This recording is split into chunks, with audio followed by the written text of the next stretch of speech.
This video is a quick tutorial to show you how to get your I-Aviator ready once you receive it.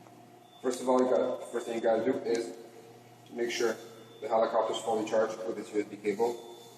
Once that's done, do the same thing with the transmitter. While it's charging, you can go ahead and make sure that you go ahead and download the correct application, GB controller. Here's a logo of the application. Go into the application, click the start button. Now, make sure your helicopter is turned on.